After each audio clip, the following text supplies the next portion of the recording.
मरीख का दूसरा नाम रेड प्लेनेट है। इसे लाल सियारा भी कहा जाता है और हजारों सालों से मरीख को जमीन पर और जमीन वालों पर आने वाली मुसीबतों और आफतों से जोड़कर देखा जाता है। अगर आप हिस्ट्री उठाकर देखते हैं तो दुनिया में आज तक जितनी भी बड़ी आफतें आई हैं या जंगें हुई हैं, फिर चाहे जंगे अजीम अव्वल हो या दोम हो, या दुनिया में जितने भी बड़ी कहस्तालियां आई हैं जिनमें हजारों इंसानों ने भूख के मारे अपनी जानें दी हैं, इन तमाम बड़े वाकयात और जंगों के दौरान आपको ये देखने को मिलता है कि इस दौरान मरीख सियारा जमीन के करीब तर आया हुआ था। अमेरिका और कुछ यूरोपियन ममालिक की जानिब से एक रोवर मिशन भेजा गया है मरीख पर, जो आज से कुछ दिन पहले कामयाबी से लैंड भी हो चुका है। इस कामयाब लैंडिंग के बाद जहां ये कहा जा रहा है कि मरीख के बारे में बहुत सारे ऐसे राज हैं जो अफशां होने जा रही हैं, वहां ये भी कहा जा रहा है कि इंसानियत की अब तक की तारीख का सबसे बड़ा और सबसे हैरान कर देने वाला राज भी खुलने जा रहा है। और वो राज ये है कि ना तो इंसान इस पूरी कायनात में अकेला है और ना ही सबसे अक्लमंद, बल्कि इंसान से ज्यादा अक्लमंद मखलूक भी इस कायनात में रहती है। नासा के कुछ साइंसदानों ने ऑफ द रिकॉर्ड ये इंकशाफ भी किया है कि ये जो रोवर मिशन भेजा गया है, इसका मकसद जहां ये है कि मजीद साइंसी तहकीकात की जाए मरीख के बारे में, वहां इसका एक और भी मकसद है, और वो मकसद इस दुनिया और दुनिया में रहने वाले इंसानों के लिए बेहद खतरनाक भी साबित हो सकता है।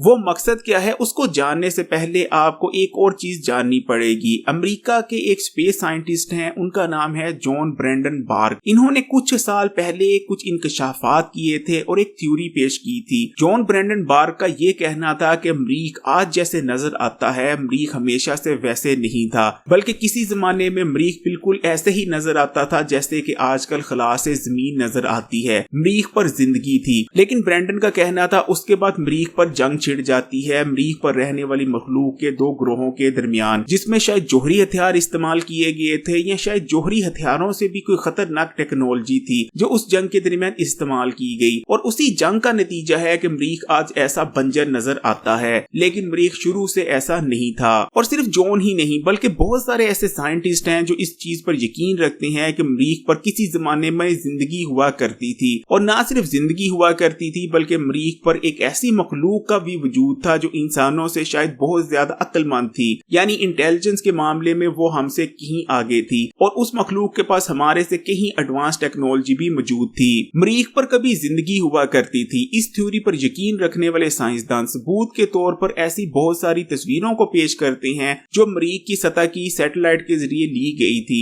इन तस्वीरों में आप देख सकते हैं, आपकी स्क्रीन पर भी इस वक्त चल रही है, कि आपको ऐसे ऑब्जेक्ट्स नजर आते हैं जो कुदरती मालूम नहीं होते, बल्कि ऐसा मालूम होता है कि इन्हें आर्टिफिशियल तौर पर बनाया गया है, यानी किसी ऐसी मखलूक ने इन तमाम ऑब्जेक्ट्स को बनाया है जिसमें अकल थी, यानी जिसमें इंटेलिजेंस मौजूद थी। मरीख की सतह पर ली गई एक तस्वीर आपकी स्क्रीन पर जा रही है। इस तस्वीर में आप देख सकते हैं कि एक मूर्ति पड़ी है। जाहिर बात है मूर्ति कुदरती तौर पर तो बन ही नहीं जाती जब तक इसे बनाया ना जाए। इसी तरह तकरीबन 450 से ज्यादा तस्वीरें हैं जिनमें ऐसे ऑब्जेक्ट्स नजर आते हैं जो कि आर्टिफिशियली बनाए गए लगते हैं। अमेरिका की जानिब से जो रोवर मिशन मरीख पर भेजा गया है वो बहुत ही जदीद तरीन रोवर मिशन है। इसमें ऐसे रोबोट्स हैं जो मरीख की सतह की तस्वीरें ले रहे हैं, HD कैमरे नस्ब किए गए हैं। इसके अलावा ऐसे रोबोट्स भी इस मिशन का हिस्सा हैं जो कि साइंसी तहकीक कर सकते हैं। इस मिशन में एक लेबोरेटरी भी शामिल है जिनमें रोबोट्स की जानिब से इकट्ठे किए जाने वाले सैंपल्स को टेस्ट किया जाएगा और हासिल होने वाले नतीजे जमीन पर भेजे जाएंगे। इसके अलावा एक रॉकेट भी इस मिशन का हिस्सा है जिनमें जितने भी सैंपल इकट्ठे किए जाएंगे उनकी टेस्टिंग मरीख पर जो लेबोरेटरी है उसमें तो की जाएगी ही रोबोट्स की जानिब से, लेकिन इन तमाम सैंपल्स को उस रॉकेट में भरकर जमीन पर भी भेजा जाएगा